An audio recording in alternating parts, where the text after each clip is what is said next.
Comics की दुनिया channel पेश करते हैं राज कॉमिक्स में तिलिस्मी देव सीरीज का बहुत ही रोचक कॉमिक्स दरिंदों की बस्ती फुल एपिसोड। दोस्तों, चैनल को सब्सक्राइब करना ना भूलना, और अगर आप नए दर्शक हैं तो और भी बहुत सारी Hindi vintage comics videos channel पर है, उसे भी देखें। जय हिंद, जय भारत।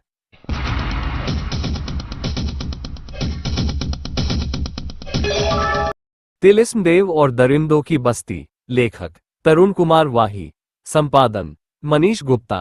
कला निर्देशन प्रताप मुठीक। चित्रांकन गोपाल, राहुल, सुलेख, अंकुश लोखंडे। वीडियो एडिटिंग राज चावड़ा। 200 बरस पूर्व इस खंडहर के स्थान पर एक शानदार महल हुआ करता था। ये तोप हुआ करती थी जो दुश्मनों के छक्के छुड़ा देती थी। आज 200 साल बाद भी सब वैसा का वैसा दिखाई पड़ता है। किसी करिश्मे से कम न था ये दृश्य। 200 बरस पुराने हैं ये शव, पर लगता था जैसे अभी जी उठेंगे।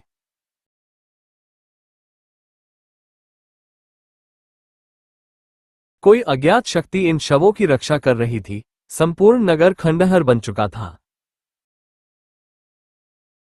नगर का बच्चा बच्चा 200 साल पूर्व बदल चुका था लाश में। अगर इन 200 बरसों में कुछ परिवर्तित हुआ था तो वह था ये टोला, जो इन्हीं बरसों में टीले में तब्दील हुआ था। एक अदृश्य दिव्य शक्ति प्रकट हुई। उठो वत्स टकला मसान, हम तुम्हारी तपस्या से प्रसन्न हैं। टीले पर कई दरारें पड़ी। एक तीव्र स्वर के साथ टीले के परखच्चे उड़ गए। टकला मसान की आंखों में कौंध रहा था ज्वालामुखी। इष्ट देव, अगर आप सचमुच ही प्रसन्न हैं भक्त पर, तो मुझे वर दें। आज 200 सालों से शमशान भूमि बना सायसायम कर रहा है मसानपुर। संपूर्ण मसानपुर में खाक उड़ा दी थी राजा प्रकांड चोल ने। तबाही व बर्बादी का वैसा मंजर मैं नहीं भूल सकता इष्ट देव। संपूर्ण मसानपुर में केवल एक शख्स जीवित बचा था, और वह था मैं खुद टकला मसान।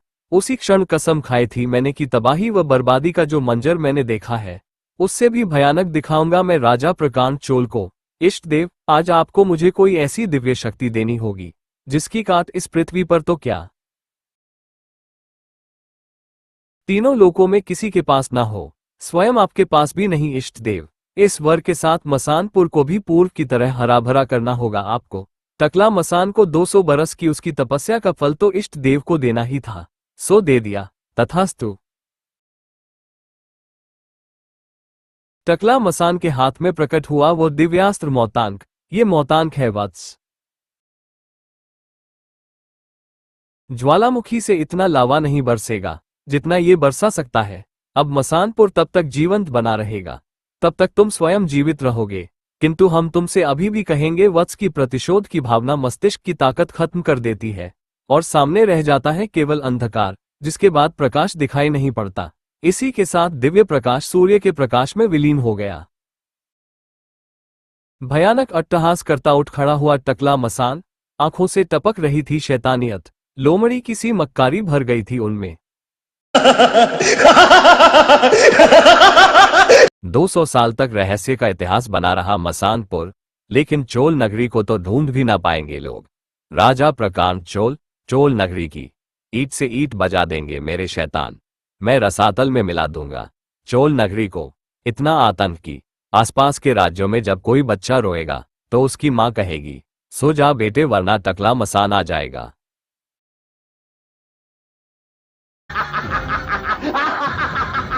टकला मसान आ जाएगा।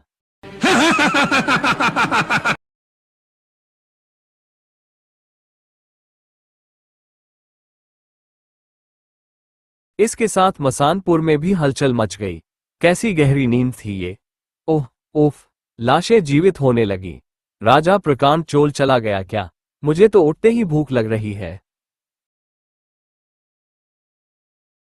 चमत्कारिक ढंग से ध्वस्त मकानों का निर्माण होने लगा। ओह, ये गुंबद प्रकांड चोल ने गिराया था, अब ये स्वयं ही जुड़ रहा है।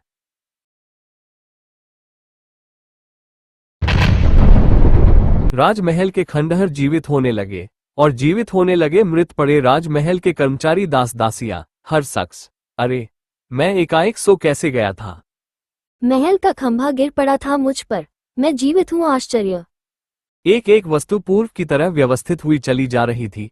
महल की छत के नीचे दब गया था मैं। ये शस्त्र भी तब मेरे हाथों से छूट गए थे, अब ये फिर मेरे हाथों में पहुंच रहे हैं।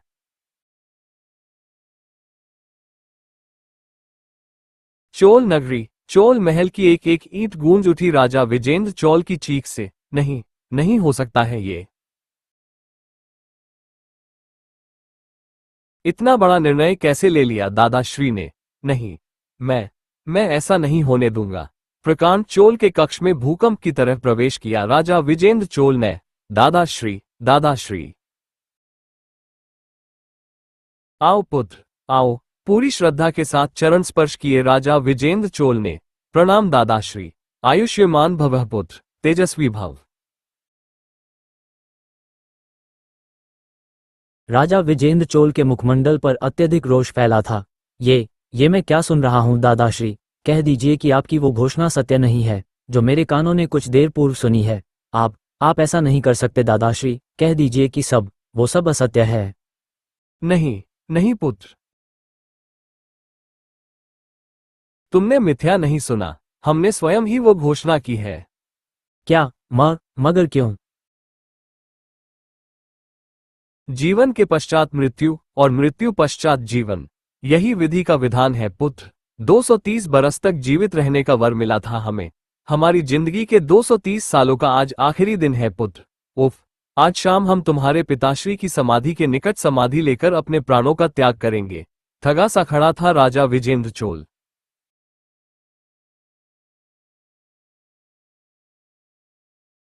और फिर ये लो पुत्र, इस दिव्यास्त्र अमोघ का प्रयोग तब करना जब सारे रास्ते बंद हो जाएं और संकट का सिर कुचलना असंभव हो जाए।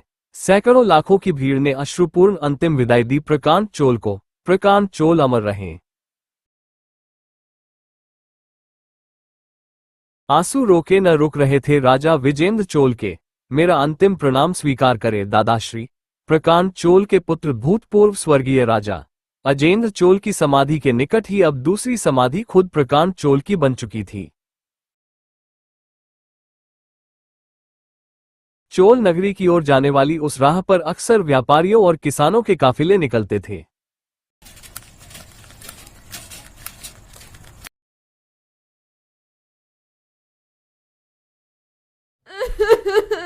न जाने कौन है ये बच्ची। अरे, कौन है ये बच्ची? उस सुनसान में बैठी रो क्यों रही है? लगता है अपने माता पिता से बिछड़ गई है। चलकर पूछना चाहिए इससे। लेकिन इससे पहले कि वे दोनों उस बच्ची के निकट पहुंच पाते, अरे, ये तो एकाएक हंसने लगी। मायाविनी का तिलिस्म था ये।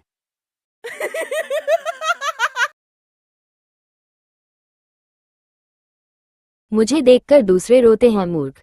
मायाविनी कभी नहीं रोती। ही 200 सालों से भूखी हूं मैं। आज भरपेट भोजन करने का इरादा है।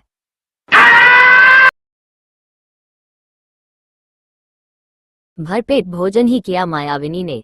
मैं ही क्यों? आज तो मसानपुर का बच्चा बच्चा भूखा है। ही सच कहा था मायाविनी ने। रोको, रोको।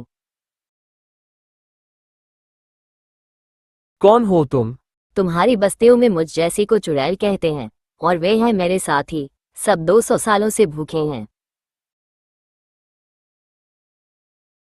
और जब शैतान भूखे होते हैं तो इंसानों के जीवन संकट में पड़ जाते हैं। हाँ। अरे, मैं अभी इसकी खोपड़ी भेजे सहित तुझे देती हूँ बेटे। माँ, मैं इसका भेजा खाऊंगा।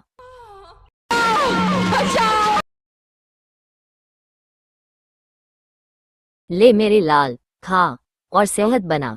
तुम कितनी अच्छी हो माँ। राजा विजेंद्र चोल के लिए ये समाचार सनसनीखेज था। क्या क्या कह रहे हो सेनापति भागद? अविश्वसनीय सी बात लग रही है। अगर चोल नरेश स्वयं तबाह हुए उन घरों में झांक कर देख ले तो उन्हें भी इन सब बातों पर विश्वास हो जाएगा। राजा विजेंद्र चोल के माथे पर सलवटें पड़ गईं। उफ, किन शैतानों का काम हो सकता है ये? जीवित रहने का कोई अधिकार नहीं है ऐसे दरिंदों को। जाओ सेनापति, तलाश करो उन वशियों को और हमारे सामने पेश करो उन्हें। ऐसा दंड देंगे हम उन्हें कि उनकी 7 पुश्तों तक की रूह थर्रा उठेगी। शहर से बाहर जाने वाली सड़क पर दरिंदों का हमला। हम मसानपुर के दरिंदे हैं, खून और मांस पर जीते हैं। ही, मसानपुर के दरिंदे, उफ। भागो, मसानपुर के दरिंदे के हाथों बचना चाहता है, तेरी खोपड़ी तोड़ दूंगा। बिना खोपड़ी के भाग सके तो भाग लियो।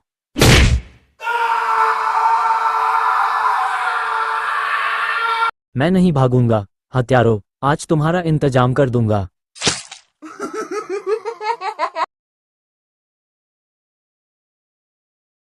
वो दृश्य देखकर बुरी तरह चिहुक पड़ा वह युवक। ओफ, मेरा खंजर ही पिघल गया।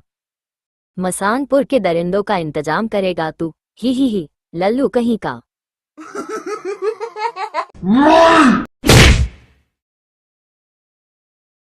दरिंदगी दिखाकर लौट पड़ा दरिंदों का काफिला।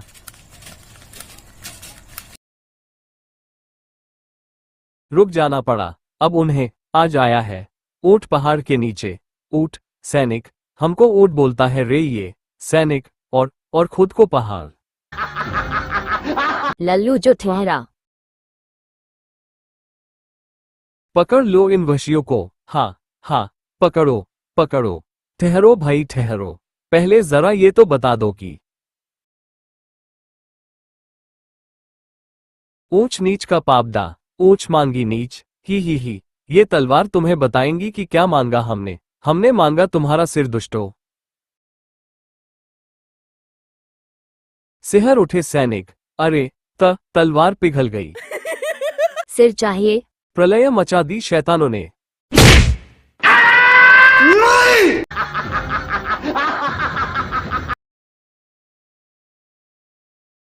राजा विजेंद्र चोल उस समय उपस्थित थे। नगर के बाहर श्री 801 बाबा शताब्दी देव चोलाचार्य के सम्मुख। इतिहास फिर खुद को दोहरा रहा है राजन। बेहद चिंतित थे राजा विजेंद्र चोल। चोल नगरी में दादाश्री के पश्चात आप ही वो हस्ती है राजगुरु, जिसने 2 शताब्दियों से चोल नगरी में होने वाले उतार चढ़ाव देखे हैं। आप कौन से इतिहास की तरफ संकेत कर रहे हैं राजगुरु? आज से 200 बरस पूर्व के इतिहास की और राजन। मसानपुर, जहां केवल दरिंदे बसते थे, वहां का बच्चा बच्चा दरिंदा था। इंसानों को चीर फाड़ना शौक था उनका। माँ, देखो, मैंने शिकार किया। वाह, बड़ा सियाना हो गया है रे तू तो। जादूगरी की विद्या में इतने माहिर थे कि किसी शख्स के पास उनकी काट मौजूद नहीं थी। अरे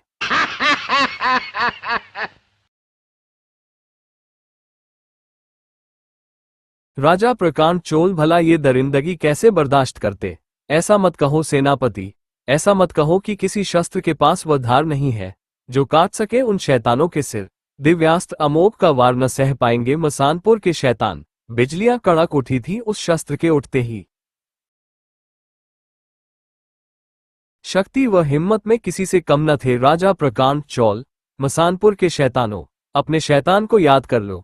आज मसानपुर को शमशान का रूप देने आया है राजा प्रकांड चोल। कोई जीवित इंसान मसानपुर से बचकर कैसे निकलता? तुझे तो शमशान भी नसीब नहीं होने देंगे मसानपुर के निवासी। हा, अमोघ की शक्ति से टकरा रहे हो तुम दरिंदो।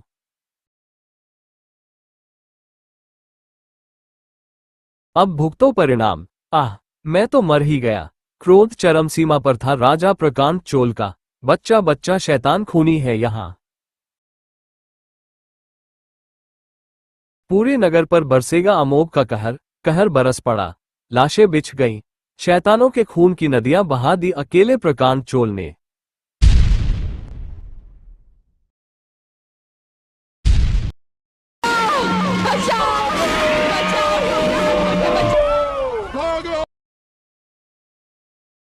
मसानपुर राजमहल के द्वार पर आ पहुंची प्रलय। दुष्ट, शैतान, हत्यारों के राजा टकला मसान, निकल बाहर। देख, तेरी मौत तेरे द्वार पर खड़ी है। महल के भीतर भयानक हलचल मच गई। ओह, चूहा ललकार रहा है हमें। हमारा शस्त्र लाया जाए, हम अभी उसे इस ललकार का जवाब देंगे। नहीं, मसान सम्राट नहीं, उस दिव्यास्त्र का कोई मुकाबला नहीं है। मैं स्वयं अपनी आंखों से देखकर आ रहा हूं। संपूर्ण मसानपुर में लाशों के ढेर लगा कर आया है राजा प्रकांड चोल। पूरे मसानपुर को खंडहर बना दिया है उसने। खून और मांस के लोथड़ों से भर गई है मसान भूमि। मेरी आपसे प्रार्थना है मसान सम्राट कि आप उसका मुकाबला तब तक न करें जब तक अमोघ से बड़ी कोई ताकत आप हासिल न कर लें। मसानपुर इतिहास न बनकर रह जाए, इसके लिए आवश्यक है आपका जीवित रहना।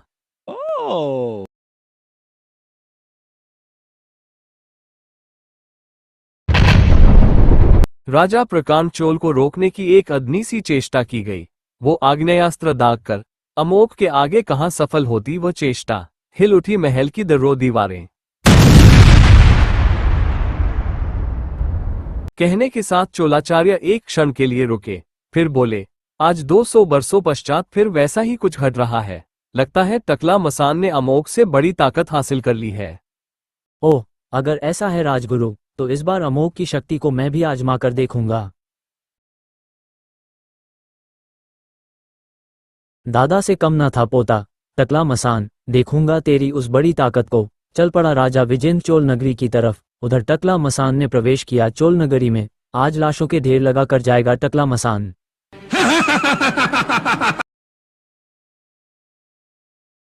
मोतांक से बरस पड़ी मौत। दरिंदे आ गए।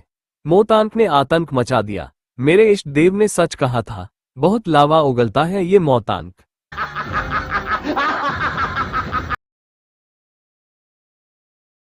200 साल पूर्व ऐसी ही तबाही मचाई थी तुम्हारे राजा प्रकांड चोल ने। कहाँ है रे राजा प्रकांड चोल? दिव्यास्त्र के दम पर उस वक्त बहुत शोर मचा रहा था। हिम्मत है तो अब निकल बाहर। राजा विजेंद्र चोल की दहाड़ से गूंज उठा वातावरण। नीच टकला मसान, दादाश्री के हाथों तो बच गया था काय, पर अब मेरे हाथों से नहीं बचेगा। तेरे हाथ में तो अमोघ है। ओह, प्रकांड चौल का पोता है तू, और अब इस शस्त्र के दम पर तेरी आवाज में भी बुलंदी आ गई है। हा हा हा, दादा का शस्त्र, पोता बरते, कहाँ छिपा आया है रे तू अपने दादाश्री को? दादाश्री का नाम अपनी जुबान पर मत ला दुष्ट, वे समाधि ले चुके हैं। टकला मसान उस समाधि की धज्जियां उड़ा देगा।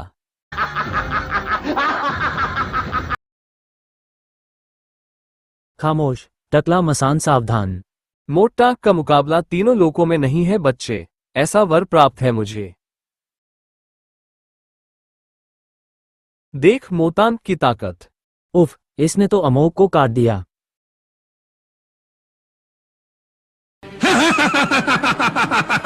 घबरा मत राजा, तुझे इतनी जल्दी नहीं मारूंगा। तुझे ही दिखाऊंगा वो मंजर जो मैं प्रकांड चोल को न दिखा सका। अपने दादा श्री प्रकांड चोल की समाधि की धज्जियां उड़ते हुए भी तू अपनी आंखों से देखेगा। नहीं, रुक जा दरिंदे। ठहरिए महाराज, रुक जाए। कौन? सेनापति अवगध। कोई फायदा नहीं महाराज। जहां अमोद असफल हो गया वहां हम कुछ नहीं कर सकते, तो फिर कौन करेगा सेनापति? कौन रोकेगा उसे? तिलिस्म देव। तिलिस्म देव। जब दूसरा कोई रास्ता ना बचे तो एक ही रास्ता रह जाता है महाराज, और वो है तिलिस्म देव। ओह, हम बुलाएंगे उन्हें सेनापति, हम बुलाएंगे उन्हें। तिलिस्मदेव घाटी गूंज उठी राजा विजेंद्र चोल की करुण पुकारों से। चोल नगरी का एक सेवक मानवता के रक्षक को पुकारता है। आ तिलिस्मदेव, तेरी एक पल की देरी भी अनर्थ ढा देगी। आ तिलिस्मदेव आ। अविलंब प्रकट हो गए तिलिस्म देव। राजन, दिव्यास्त्र मोतांक की काट तीनों लोकों में कहीं नहीं है। क्या? तो इसका अर्थ ये हुआ तिलिस्मदेव की टकला मसान को रोकने वाला तीनों लोकों में कोई नहीं। क्या टकला मसान रोक न पाएगा? दादाश्री की समाधि की धज्जियों के उड़ाने के साथ चोल नगरी में खून व मांस के लोथलों की बारिश कर देगा क्या टकला मसान? नहीं, अगर ऐसा हो गया तो तिलिस्मदेव की पूजा नहीं करेगा कोई, उसे मानवता का रक्षक नहीं कहेगा कोई, आज से कोई नहीं पुकारेगा उसे। उत्तेजित न हो राजन, मोतांक की काट सचमुच तीनों लोकों में नहीं है, परंतु रानी उज्ज्वला टकला मसान की मृत्यु बन सकती है। क्या? रानी उज्ज्वला? रानी उज्ज्वला हमारी अर्धांगिनी। दूसरे ही पल तिलिस्मदेव के चमत्कार से वे रानी उज्ज्वला के कक्ष में उपस्थित थे। रानी उज्ज्वला। महाराज, आप। तिलिस्मदेव भी इसी क्षण प्रकट हो गए रानी उज्ज्वला के सम्मुख। हम तिलिस्मदेव है पुत्री। ओह, प्रणाम तिलिस्मदेव। तिलिस्मदेव, कृपया कर बताएं कि रानी उज्ज्वला किस प्रकार उस शैतान टकला मसान की मृत्यु बन सकती है। रहस्य के कारण मस्तिष्क हिल उठे दोनों के। एक स्थान ऐसा भी है वत्स, जो तीनों लोकों में है तो सही, मगर तीनों लोकों की श्रेणी में आता नहीं। और वो स्थान है स्त्री की कोख। उफ, बाज की तरह चमकने लगी राजा विजेंद्र की आंखें। राजन, हम रानी को गर्भ शक्ति देंगे, किंतु इसके बाद रानी एक पुत्र को जन्म देगी। गर्भ शक्ति हम केवल तुम्हारी स्वीकृति के बाद ही देंगे रानी उज्ज्वला को। मानवता की रक्षा का प्रश्न है तिलिस्मदेव, आप तुरंत रानी उज्ज्वला को गर्भ शक्ति दें। गर्भ शक्ति। गर्भ शक्ति समा गई रानी उज्ज्वला के भीतर। रानी उज्ज्वला, अब तुम्हारे गर्भ से जन्म लेने वाला तुम्हारा पुत्र गर्भ में रहकर ही करेगा उस दुष्ट का अंत। जाओ राजन, रानी उज्ज्वला को उस शैतान के सामने ले जाओ जो आज्ञा तिलिस्मी देव। उधर टकला मसान पहुंच चुका था प्रकांड चोल की समाधि के निकट। हा हा हा, मोटांग तबाह कर दे इन समाधियों को। मोतांग के उस वार को काट डाला उस अज्ञात शक्ति ने।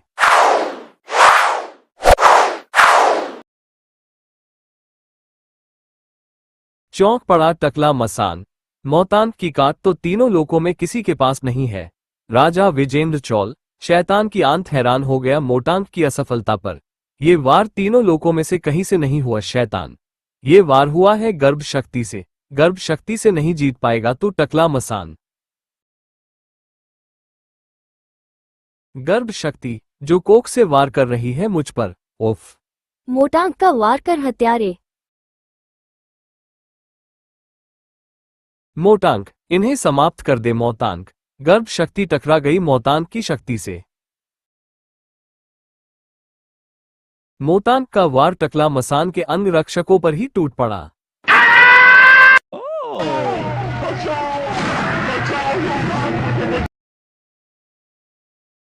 नहीं, दादा से शिकस्त के बाद क्या अब मुझे पोते के हाथों भी अपनी शिकस्त देखनी होगी। रानी उज्ज्वला, गर्म शक्ति गर्भोग को इस शैतान के अंत का आदेश दो।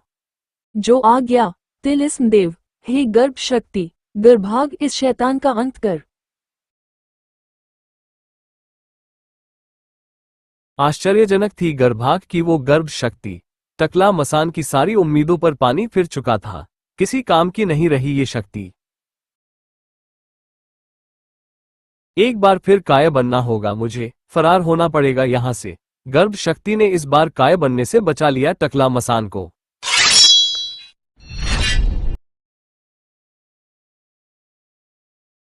टकला मसान की मृत्यु के साथ ही उधर मसानपुर ज्वालामुखी की तरह फटकर तबाह हो गया। मर गए सभी दरिंदे और गर्भाग का जन्म मुबारक हो राजन। ओह, आप महान हैं तिलिस्मदेव। आशा है मेरी गुस्ताखियों के लिए आप मुझे क्षमा करेंगे। सुखी रहो वत्स। दोस्तों, ये वीडियो आपको कैसा लगा कमेंट में जरूर बताएं। साथ ही वीडियो को लाइक और चैनल को सब्सक्राइब करना ना भूलें, क्योंकि कॉमिक्स की दुनिया यानी 90 के दशक की सुनहरी यादें